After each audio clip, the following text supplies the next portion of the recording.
Shalom Bapak Saudara yang terkasih dalam Tuhan Yesus Kristus. Pada saat ini kami mengajak Bapak Saudara untuk sama-sama menyatukan hati kita untuk memuji besarkan nama Tuhan. Karena hanya Dia yang layak kita kasihi, kita cintai, kita melayani Dia dengan segenap hati kita. Karena Yesus adalah Raja di atas segala Raja. Mari sebelumnya, mari kita satukan hati kita berdoa. Terima kasih Tuhan Yesus buat kesempatan pada saat ini. Kami menyatukan hati kami. Kami mau memuji besarkan nama-Mu. Mendengarkan kesaksian-kesaksian yang sungguh indah. Berjalan bersama-Mu. Semuanya akan baik-baik saja. Dan kami akan melalui bersama dengan Engkau. Setiap langkah hidup kami mengandalkan Engkau. Kami mau mengasihi Engkau lebih dari apapun. Di dalam nama Tuhan Yesus Kristus, kami berdoa dan mengucap syukur. Amin.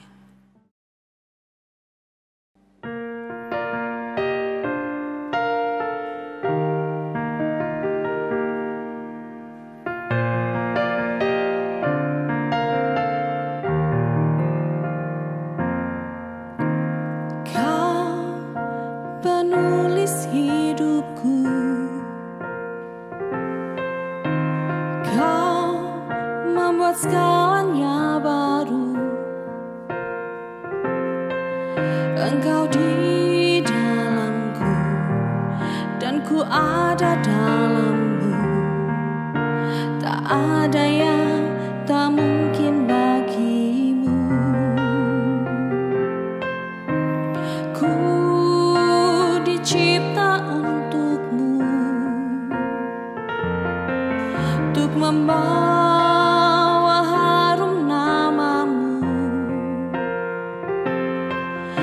Engkau di dalamku dan ku ada dalam-Mu. Kini ku datang mencari wajah-Mu. Mengasihi-Mu selalu dengan segenap hatiku. Mencintai seluruh perbuatan-Mu. Mengabdikan hidupku sesuai rencana-Mu. Ku mau menyembah-Mu sampai akhir hayatku.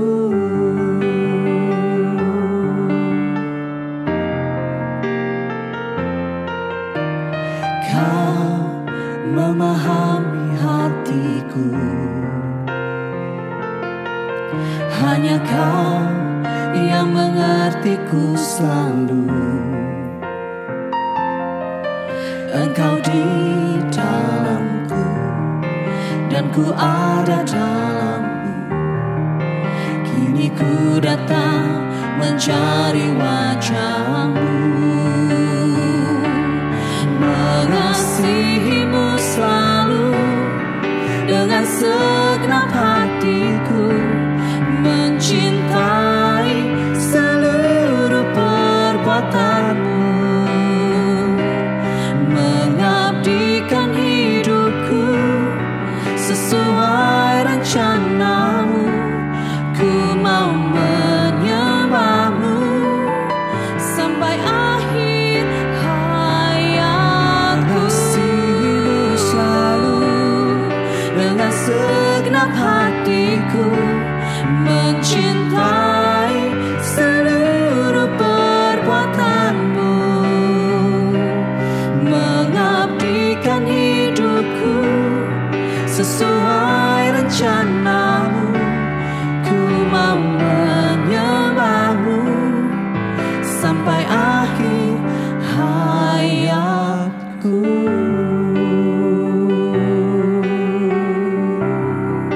Kami sembah seumur hidup kami Tuhan. Kami mau sembah Yesus. Kami mau mengasihi-Mu, melayani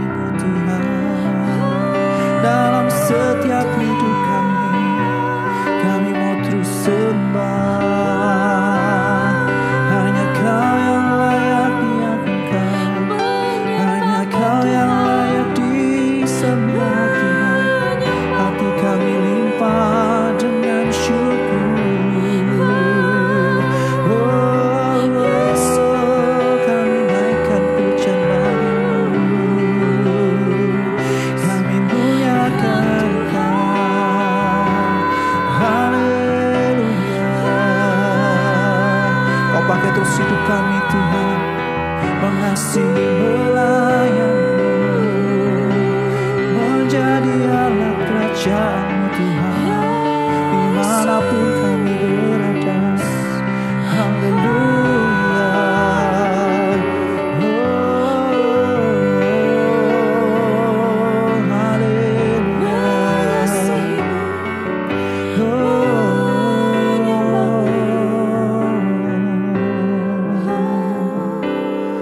Dan kami mau terus mengasihi-Mu Tuhan, sepanjang hidup kami melayani dan mengasihi-Mu. Haleluya. Mengasihi-Mu selalu dengan segenap hatiku, mencintai seluruh perbuatan-Mu, mengabdikan hidupku sesuai rencana-Mu. Ku mau menyembah-Mu sampai akhir hayatku. Mengasihi-Mu selalu dengan segenap hatiku, mencintai seluruh perbuatan-Mu, mengabdikan hidupku sesuai rencana-Mu. Ku mau menyembah-Mu sampai akhir hayatku, sampai akhir hayatku, sampai akhir hayatku.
Shalom mempelai Kristus, kita bersama lagi dalam acara Kuasanya Tak Terbatas. Ini edisi khusus karena mendekati Hari Pahlawan tentunya kita akan membahas seluk-beluk tentang kepahlawanan.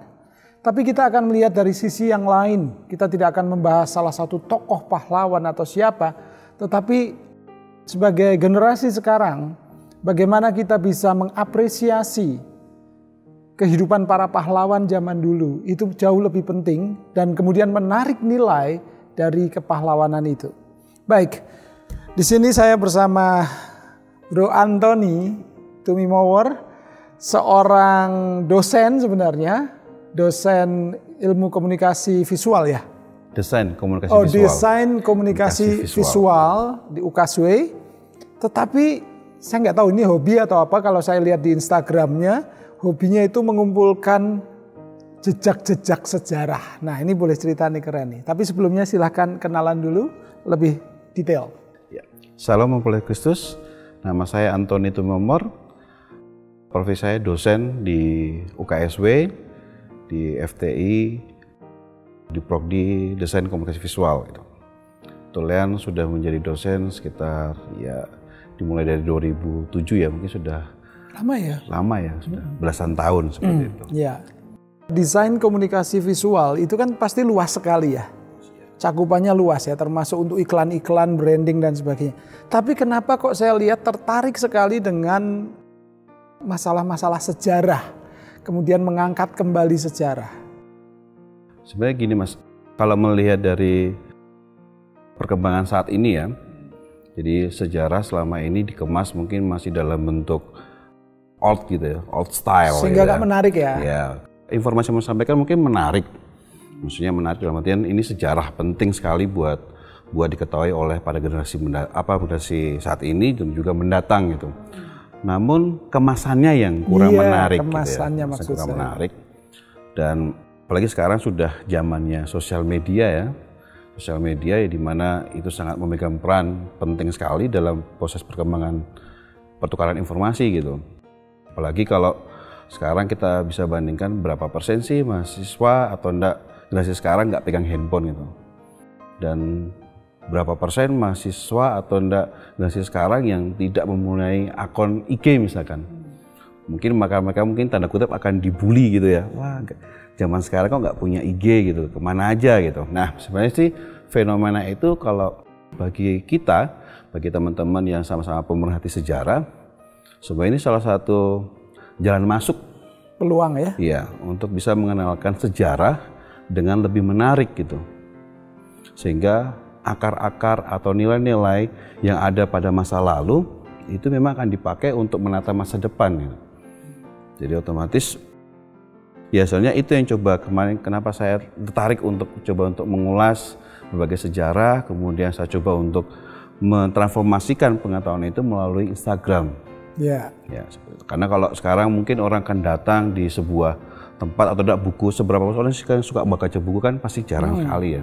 Tapi Instagram pasti akan ya sering lah untuk orang mengaksesnya seperti itu. Sekarang sebelum masuk ke dalam, seberapa penting sih sebenarnya kita mengkomunikasikan sejarah kepada anak-anak zaman sekarang yang digital ini? Kalau menurut saya pribadi, sejarah itu sangat penting Mas. Karena bangsa ini juga lahir dari sebuah sejarah gitu. Ya. Dari sebuah perjuangan. Dan bangsa ini ada pun juga karena perjuangan para pahlawan. Bagaimana orang bisa menghargai atau generasi ini atau tidak mendatang bisa menghargai pahlawan kalau dia tidak mendapatkan literasi mengenai pahlawan tersebut gitu kan. Salah siapa? Ya otomatis ya mungkin salah kita atau salah kita semua gitu. Itu sebenarnya menjadi tanggung jawab sama-sama gitu. Sehingga penting sebuah literasi tentang sejarah khususnya, tentang sejarah bangsa ini khususnya gitu ya. Untuk lebih bisa, karena dengan mengetahui sejarah kita bisa ini menata masa depan. Karena kan depan itu kan masih peta yang kosong ya. Betul. Kita nggak tahu apa-apa gitu kan. Tapi kan sejarah kita tahu, oh iya berarti kalau dulu seperti ini, sekarang kita harus nata seperti ini dong, supaya nanti masa depan kita akan lebih baik. Oke. Soalnya kan sekarang anak-anak sekarang ini kan mungkin mereka lebih kenal Captain America daripada Pangeran Diponegoro ya kan. Gitu. Ya kan? Suruh cerita tentang Cut Nyak Din bingung, tapi suruh cerita tentang Wonder Woman lebih cepat gitu loh. Yeah.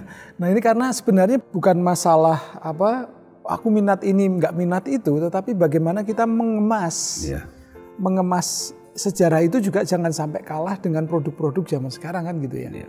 Nah itulah yang kemudian kita harus dari dosen DKV ini turun tangan nih ya. Nah ini dilakukan sendiri atau kemudian menularkan ini kepada mahasiswa atau bahkan punya wadah sendiri atau komunitas sendiri nggak sih bro? Sebenarnya sih lebih ke, yang pertama kali lebih ke gerakan sendiri ya, gerakan literasi. Tapi berjalannya waktu saya coba untuk mengajak dari teman-teman mahasiswa yang khususnya biasanya bimbingan saya, bimbingan skripsi gitu kan. Itu sih harus ikut tuh, nggak ikut awas aja. Gitu. Ya, jadi minimal kita harus kenalkan dulu sama mereka dan ternyata mereka sebenarnya sangat menarik gitu. Enjoy ya? Iya, sangat menarik dan tertarik gitu. Sehingga pas contohnya misalnya kayak pas saya coba nge-branding atau enggak membuat namanya Museum Gatot Subroto yang barusan ini di launching di tanggal 10 Oktober kemarin, itu justru mahasiswa yang lebih, ayo Mas kapan lagi kita ke museumnya sana, kita udah lama nggak ke situ, ayo kita bikin lagi, digitalisasi lagi. Justru mereka yang kemudian termotivasi untuk buat seperti itu. Sebenarnya sih, ya itu kembali lagi ke bagaimana pendekatan kita dengan generasi saat ini gitu. Contohnya saat ini mereka suka dengan namanya fotografi. Nah, saya ajarkan, oke ayo kita ajarkan yuk digitalisasi. Gimana sih cara mendigitalisasi sebuah arsip? Nah, saya ajarkan gitu. Begini pakainya. Kemudian gimana sih? Kan arsip itu ada banyak, ada 2 dimensi dan juga 3 dimensi. 3 dimensi dalam posisi nyantai ya. Artinya seperti kayak pot ini adalah kita ngomong ada 3 dimensi karena kita bisa lihat dari berbagai sisi. Nah kalau itu kita bisa menerjemahkan dengan kita pakai fotografi, bisa dari berbagai sisi. Tapi kalau kertas berarti kan 2 dimensi. 2 dimensi. Nah itu kadang-kadang kita nggak bisa foto. Caranya gimana Mas? Scan. Jadi pakai scan portable gitu, ada caranya sendiri. Kemudian oke, kita dapat, ketajamannya dapat. Jadi bahkan rata-rata kita juga bereksperimen dengan namanya resolusi di situ. Misalkan kayak kita harus sampai 1200 dpi supaya nanti gambarnya kalau kita perbesar ini nggak bakal pecah. Dan itu terbukti di Museum Gatot Subroto dari gambar yang sekecil ini. Mungkin ya 1-2 R ya kecil, kita bisa perbesar sampai ukuran 60 cm kali 120 cm, 1 meter lebih, dan tidak pecah. Berarti digitalisasi benda-benda bersejarah itu terutama yang 2 dimensi ya, itu sebenarnya sangat menolong ya? Sangat menolong sekali untuk... Karena bisa untuk lebih awet ya istilahnya kan, kalau medianya kertas atau apa kan gampang rusak ya. Yeah. Tapi kalau medianya digital itu selain resolusinya bisa dinaikkan, lebih jelas ya, lebih awet kan. Dan gitu kita bisa mengaplikasikan dari berbagai media, mau jadikan Instagram, mau share di Facebook, mau di sosial media pun di website, atau kita mau cetak itu aman-aman saja gitu. Dan proses kemarin pada saat saya melakukan digitalisasi gitu di Museum Pak Gatot Subroto, bahkan kita semua, saya mengcopy sebanyak 4-6 flash disk dan dibagikan ke keluarga gitu. Jadi kan beliau punya anak 6 gitu ya, dibagikan ke keluarga supaya mereka juga memiliki. Nah, kenapa saya membagikan itu? Supaya memori tentang Pak Gatot Subroto, salah satu pahlawan nasional itu tetap ada di keluarganya mereka gitu. Kalau hanya satu tersimpan itu nggak mungkin bisa gitu kan. Jadi biarkan mereka, dan mereka punya rasa kebanggaan dengan itu lagi. Dan itu sangat mudah untuk diduplikasi lagi kan. Betul sekali. Jadi dan itu lebih murah, jauh lebih murah karena paperless ya kan ya. Kalau untuk bentuk-bentuk seperti itu ya. Wow, luar biasa. Nah, apa saja sih yang sudah dihasilkan, yang sudah didigitalisasikan gitu ya? Sejarah apa saja yang sudah kembali diangkat dan kemudian itu menjadi fresh untuk dibaca oleh anak-anak muda sekarang? Atau dinikmati anak muda? Kalau saya sebenarnya dulu gini Mas, sebelum saya bertekun lebih ke dalam konteks museum gitu ya, saya orangnya suka dengan dunia klasik gitu ya, klasik Hindu-Buddha, sering ke candi gitu ya. Ya, saya lihat buku-bukunya. Ya. Kemudian ke tempat-tempat heritage, bangunan itu kolonial. Itu sejarahnya tadi. Ya, itu sejarah semua ya. Karena kayak misalnya Salatiga memiliki kota heritage, dan kita tahu bahwa dengan adanya bangunan seperti itu menunjukkan sebuah peradaban, dan itu penting gitu. Iya. Ya kan? Tidak semua bangunan kayak misalkan kita punya bangunan misalkan di Salatiga ada gedung papak, ada yang kemarin mungkin yang rumah kediaman tanda kutip Benteng Hok gitu ya misalkan itu kalau kita lihat di daerah lain nggak ada. Iya. Dan kalau orang sudah berani bisa buat sebesar itu, berarti peradaban di kota itu sangat maju di tahun segitu. Itu Benteng Hok tahun berapa ya? Berdasarkan penelusuran saya, ya bersama buku yang saya buat, kalau kita berdasarkan dengan ubin, nah dengan ubin ada di Benteng Hok itu di bagian luar itu pabriknya membuat sekitar di 1875. Oke. Dan itu langsung dari Jerman. Nah datanya ke sini kita nggak tahu tahun berapa. Berarti pada masa itu Salatiga termasuk kota besar ya, mungkin kota lain belum semaju itu kita sudah punya bangunan sebesar itu kan gitu ya. Dan berdasarkan dengan hasil penelusuran saya di Universitas Leiden, jadi ada Leiden, kemudian ada Tropenmuseum, itu menjadi rujukan saya gitu untuk mendapatkan sama Deport juga.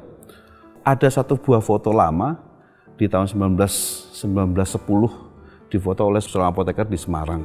Berarti otomatis Bangunan itu sudah ada di sebelum 1910. Dan itu ada metadatanya seperti itu. Oke, kembali lagi ke membangkitkan kembali sejarah ya. Melalui teknologi sekarang ya, digitalisasi. Kira-kira karya apa saja yang sudah dibuat nih? Ya, beberapa museum sih saya sempat bantu karena memang saya suka. Ya, orang bilang saya museum geek ya. Museum geek. Ya, karena suka dengan museum, suka membantu museum. Jadi beberapa museum seperti Museum Ronggowarsito, Pandanaran, itu juga saya bantu. Bahkan saya nge-branding sampai ke logonya. Ronggowarsito? Ronggowarsito saya buat dalam bentuk buku sama ininya. Kemudian kalau Pandanaran dari mulai pamer pajang foto plus sama logonya.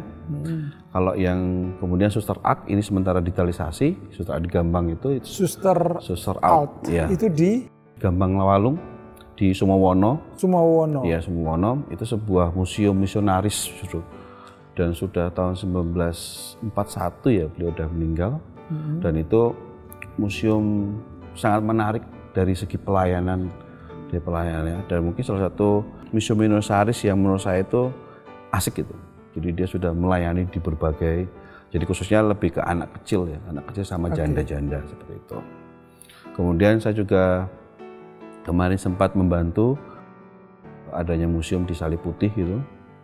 Ya, museum Demerik ya. Jadi tapi namanya saya beri nama White Colony gitu. White Colony. White Cruise Colony. White Cruise Colony. Ya, apa? Koloni karena Salib Putih ya. Saya kembalikan ke nama tentang batu itu ya. Ya, nama awalnya ya katanya batu marmer itu ya. Batu marmer itu ya. Seperti itu. Kemudian sama ya entah itu dibilang karya atau enggak, tapi saya selalu melakukan namanya konservasi tapi dalam bentuk fotografi. Ya. Contohnya misalnya kayak saya foto hampir sebagian besar bangunan ada di Salatiga. Kenapa saya lakukan itu?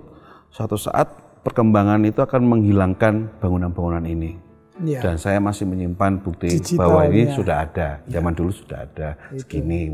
Kita ya orang bilang jejak digitalnya masih ada, setidaknya itu menjadi sebuah monumen ya. Nah, memang beda tuh bro, antara memfoto objek biasa dengan memfoto benda-benda sejarah itu ada tekniknya sendiri atau gimana?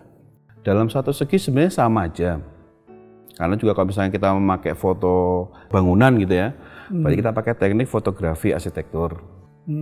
Seperti itu. Jadi kalau kita memfoto artefak gitu, berarti kita pakainya still image. Ya, jadi kita pakai yang still seperti itu. Ya tekniknya lebih ke lighting dan kita mau buat ini mau bicara apa sih? Bangunan atau artefak mati ini, benda mati ini yang memiliki nilai ini mau bicara apa? Nah itu dari segi fotonya, fotografinya. Yang 2 dimensi kertas tadi lain lagi. Jadi seperti itu. Itu ditularkan nggak selain tadi mahasiswa-mahasiswa yang akhirnya tidak punya pilihan ikut dosennya karena sedang wajib itu, atau ditularkan ke anak-anak muda? Di sini kan ada anak-anak muda yang suka fotografi gitu. Saya sering melakukan workshop kayak di Museum Pandanaran. Sering melakukan 2 kali workshop ya. Jadi fotografi cagar budaya. Kemarin juga mengisi 1 sesi di diskusi Sigarda Sinau Cagar Budaya juga melalui webinar. Ya lebih ke fotografi ya cagar budaya seperti itu. Jadi bagaimana memoto, bagaimana memilih timing yang tepat, waktu yang tepat, seperti itu. Kembali lagi pertanyaan mendasar tadi, seberapa penting anak muda harus mencintai sejarah? Kenapa anak muda harus mencintai sejarah? Kalau saya pribadi, saya kan juga masih muda ya. Iya, anak muda lebih muda lagi gitu. Ya, saya salah ngomong. Oke, mewakili anak muda deh. Saya rasa sangat penting sekali ya Mas ya, karena tadi sudah saya bilang juga kan, kalau minimal kalau kamu nggak tahu masa lalu kamu, terus kamu mau jadi apa? Terus kamu mau jadi apa yang memang masih kosong gitu kan? Tadi dalam peta kosong menjadi apa? Dan justru dengan adanya sejarah, kamu akan bisa menjadi orang yang lebih baik lagi daripada sejarah itu. Oke, untuk menata masa depan. Iya, untuk menata. Saya kemarin mendapat istilah tentang pemuda multidimensi. Artinya dia harus memahami sejarah supaya apa? Dari sejarah dia mendapatkan nilai, mendapatkan satu spirit di situ untuk bisa diterapkan di zaman sekarang untuk melakukan yang terbaik serta untuk mengantisipasi masa depan. Jadi dia masa lalu, masa sekarang, masa depan. Jangan jadi pemuda hanya zaman masa lalu tok ngulik tapi nggak hidup seperti hari ini kan itu. Atau hari ini tok tapi nggak menyadari masa lalu dan untuk ngapain masa depan. Atau ngimpi halu di masa depan tok mimpi-mimpi tapi nggak pernah tahu ke belakang. Jadi harus multidimensi. Karena aku nggak tahu, ini hipotesa saja bahwa orang yang terlepas dari akar sejarah itu nggak punya dasar dan gampang untuk dipengaruhi. Paham apapun radikalis, fundamentalis masuk. Itu ada pengaruhnya nggak sih sejarah dengan hal-hal seperti itu? Sebenarnya ya kalau kita belajar sejarah dengan benar gitu ya, bahwa bangsa ini kan didirikan atau siapapun yang meraih kemerdekaan, yang ikut membantu kemerdekaan, itu kan dari semua golongan. Ya, semua golongan, semua agama, suku, semua ikut. Jadi tidak pernah saat kamu mau ikut perang, misalnya zaman dulu tanya, kamu agama apa? Enggak. Kamu etis mana? Enggak. Jadi sebenarnya itu kalau kita punya dasar dan nilai sejarah yang benar, otomatis kamu juga akan tahu dan tidak tergampang dengan mungkin dari paham-paham orang lain yang masuk gitu kan. Saya rasa itu asal mempelajari sejarah dengan benar. Ya sama seperti kita belajar Alkitab itu, kalau belajar Alkitab ya jangan cuma kitab ini tapi harus beberapa kitab ya karena berhubungan seperti itu. Oke.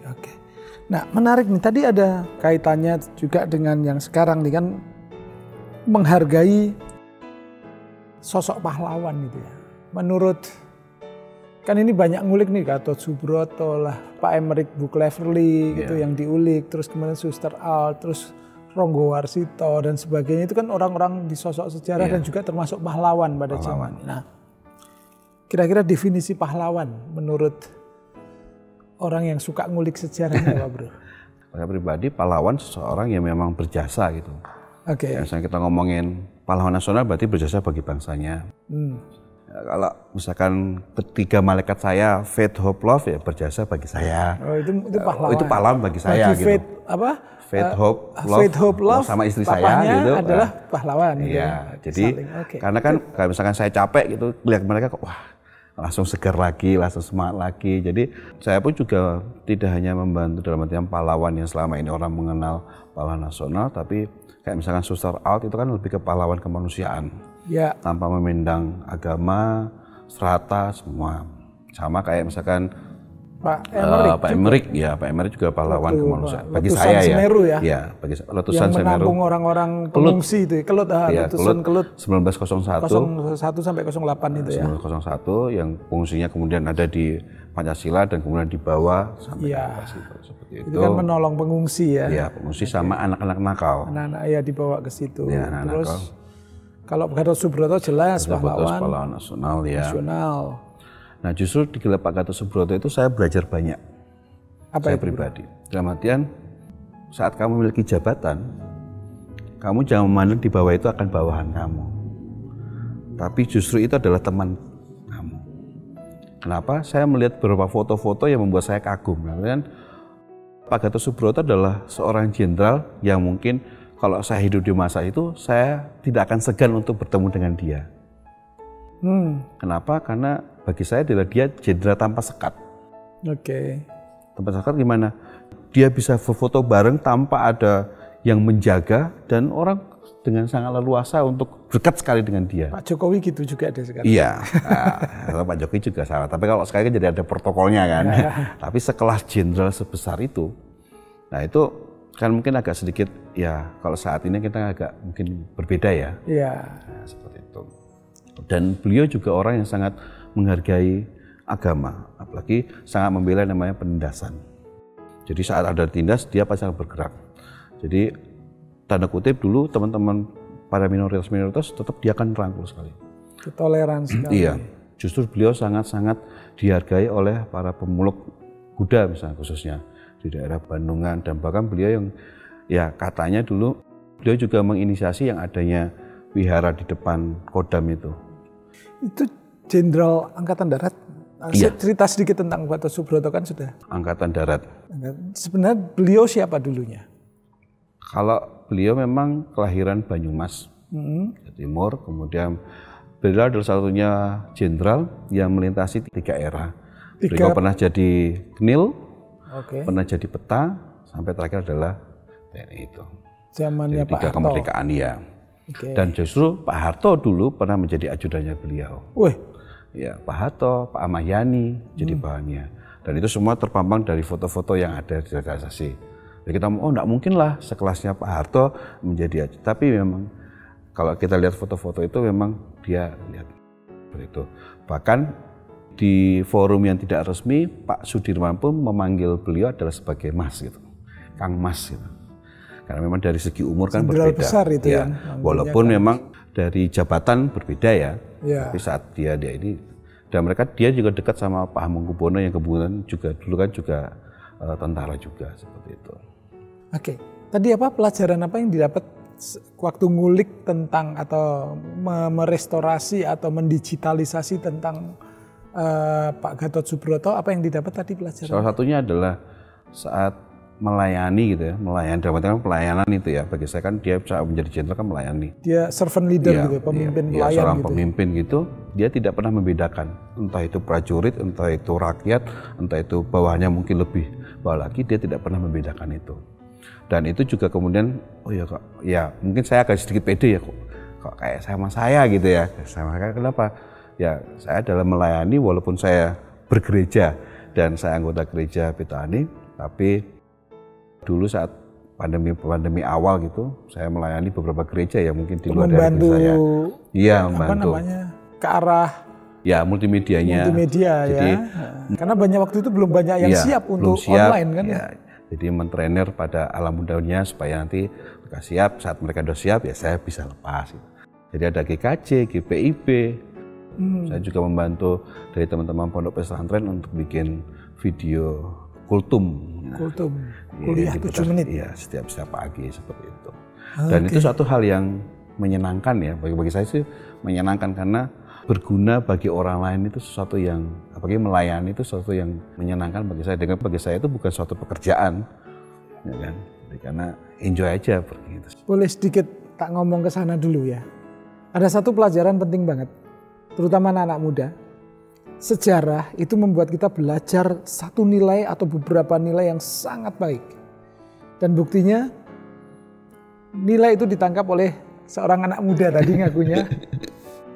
Anak muda menangkap tentang servant leader dari seorang tokoh atau pahlawan sejarah. Dan kemudian diterapkan dalam kehidupan hari ini dan itu malah menjadi berkat yang luas sekali. Jadi memang betul kita harus belajar sejarah, terutama para pahlawan yang orang-orang hebat pada masa lalu, kita tangkap nilainya, kita terapkan hari ini. Ini kan tadi yang kita bicarakan hari ini ya. Itu poin yang kita dapat juga. Saya dulu tuh waktu kecil mikir kalau pahlawan itu kalau yang sudah mati baru pahlawan gitu. Tapi ternyata kan enggak ya, kita setelah dewasa kita jadi tahu bahwa setiap orang yang berjasa bagi kita adalah pahlawan. Oke, untuk Salatiga, kemarin dengar-dengar juga membantu untuk peresmian Omah Darmianto. Nah, siapa tuh boleh cerita nih? Kalau Pak Darmianto itu adalah seorang pelari ya, pelari veteran. Beliau malah sekarang mungkin sudah usia 86-87 tahun ya. Iya. Tapi masih tetap berlari. Dan selama beliau berlari, beliau selalu membawa nama Salatiga dan Indonesia. Itu pelari tingkat internasional. Internasional, orang Salatiga. Orang Salatiga. Nah, orang kan harus dikenal nih. Ya, orang bekerja di Salatiga tapi sebenarnya kalau domisilinya di Kabupaten Semarang. Bekerjanya sebagai tukang becak. Tukang becak di Salatiga. Ya, sampai sekarang. Mengharumkan sampai sekarang masih hidup ya, mengharumkan nama Salatiga sampai tingkat internasional. Tapi anak muda sekarang nggak tahu. Nah, itu kan kebangetan. Iya. Nah, itu yang harus diangkat melalui pelajaran sejarah yang kita bangun kan kita. Sehingga saya pun kemarin juga membuat sebuah buku khusus dia untuk biografi. Judulnya Sang Pengayuh Becak. Sang Pengayuh Becak. Pengayuh Becak. Oh, Pengayuh Becak. Ya, dan dari buku itulah kemudian yang kemarin sampai di Trans Hitam Putih, sampai di Kompas TV, sampai di net gitu kan. Jadi ternyata buku saya ya lumayan saya merasa bangga gitu. Wah, buku saya kok bisa malah membawa bapak ini diundang ya ke Hitam Putih. Iya, Hitam Putih. Cara apa lagi? Ya, karena beliau mengumpulkan hampir mungkin kan 150-an lebih. Apa itu? Trofi. Medali. Baik itu mulai emas, perak, perunggu semua. Dalam semua tingkatan kompetisi ya, sampai internasional ya. Internasional. Jadi veteran umur 87 tahun masih berlari.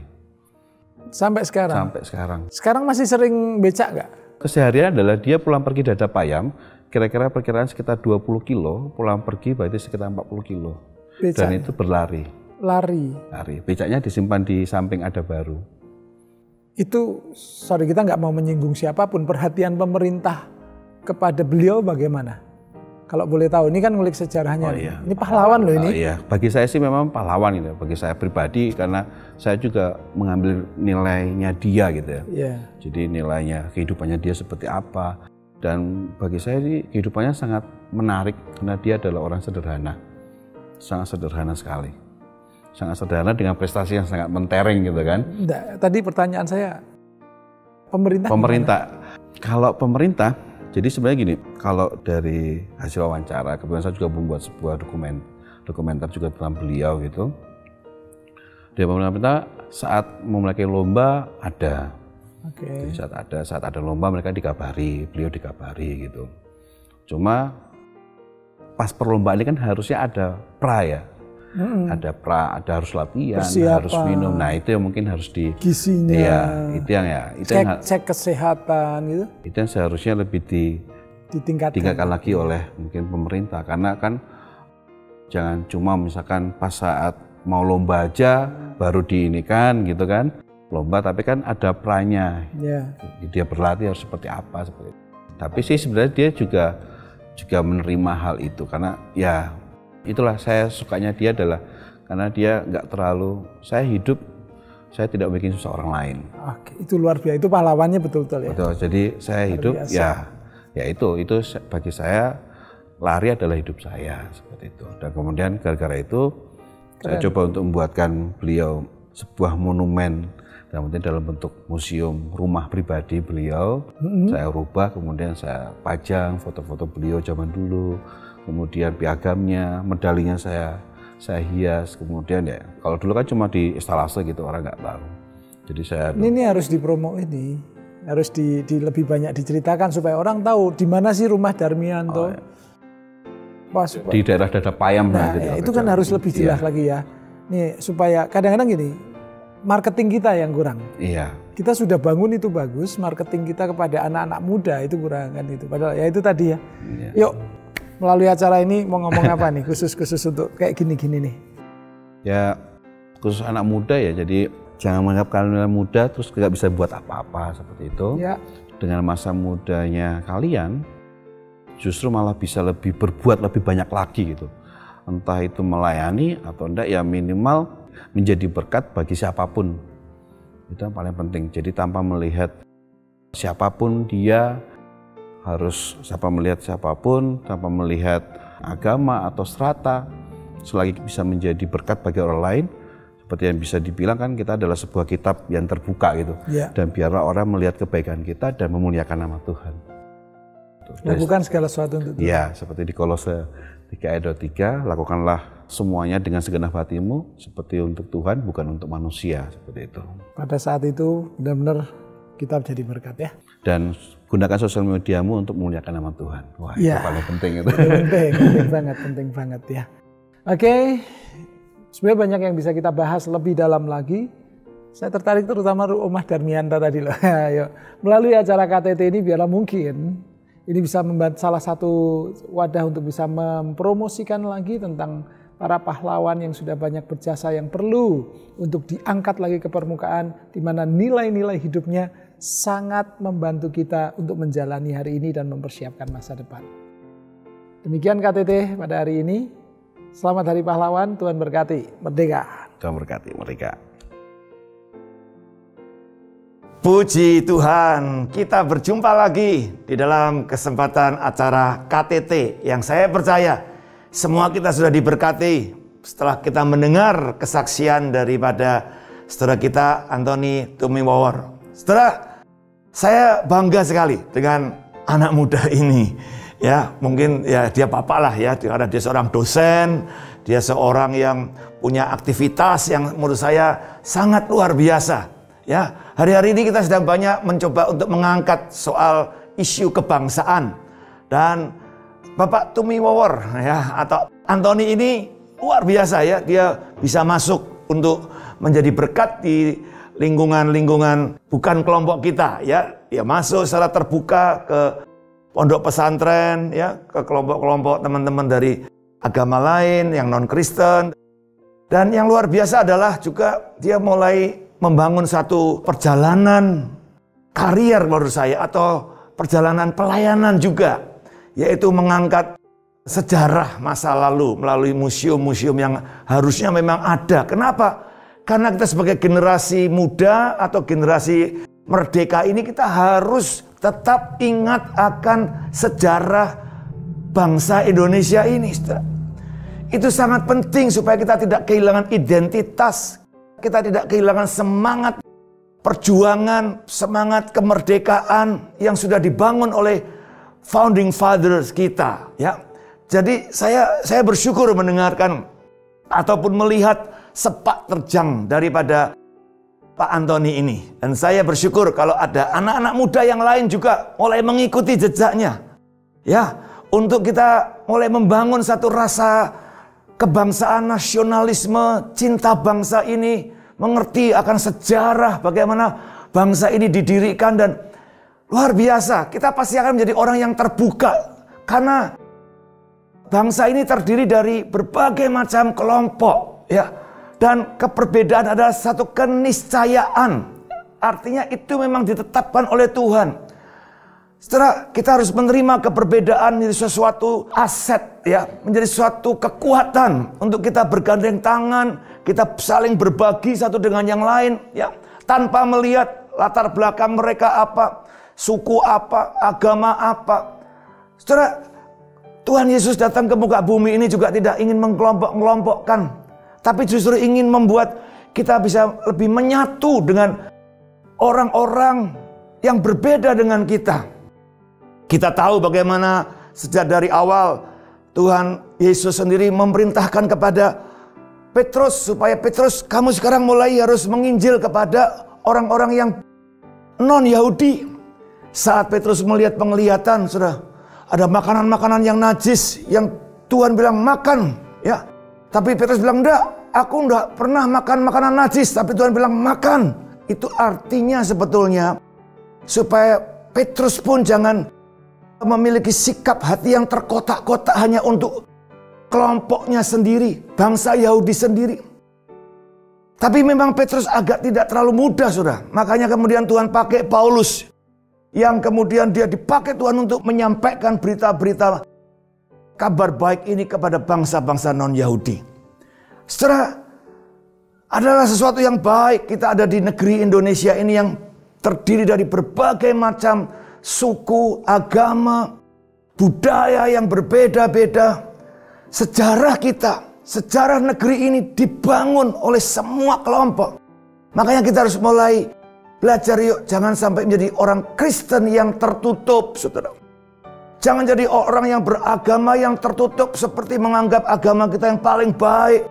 Kita nggak mau kumpul dengan orang-orang di luar kepercayaan kita. Justru bukankah Tuhan bilang, kamu adalah terang dunia, kamu garam dunia, artinya kamu di mana saja kamu bisa jadi orang yang menjadi berkat.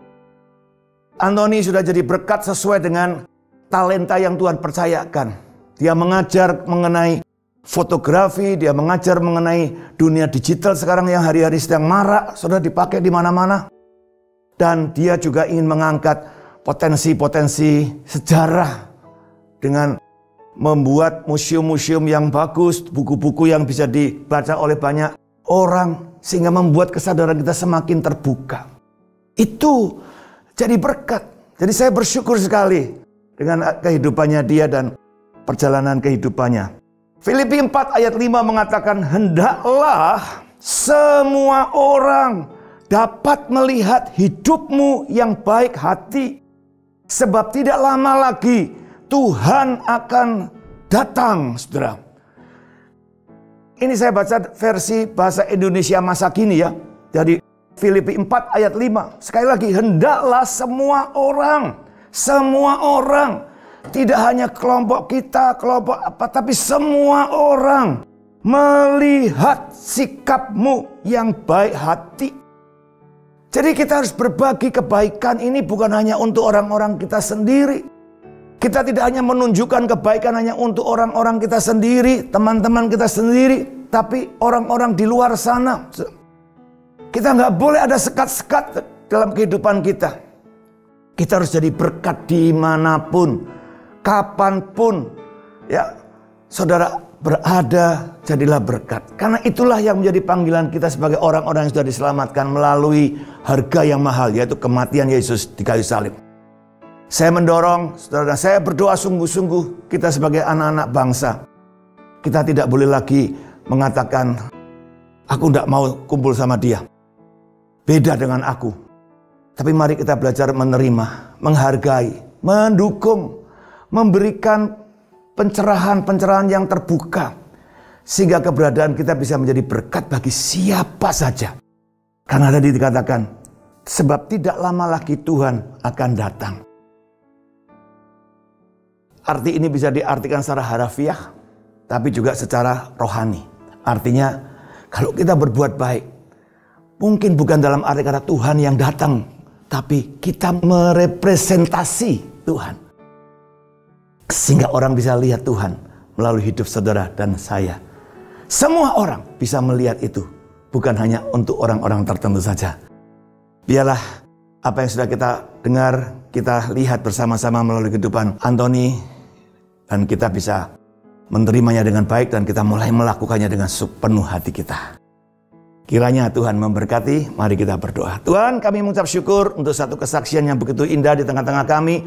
Biarlah ini juga menjadi satu inspirasi bagi kami, satu nilai-nilai hidup yang kami hidupi, yang kami pegang untuk kami bisa menjadi berkat bagi semua orang.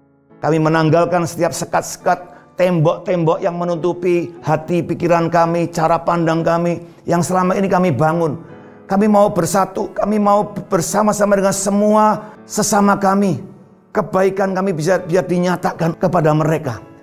Berkati Tuhan, mampukan kami, dan berikan hati yang penuh dengan sukacita dan kelapangan untuk kami membuka hati untuk semua orang.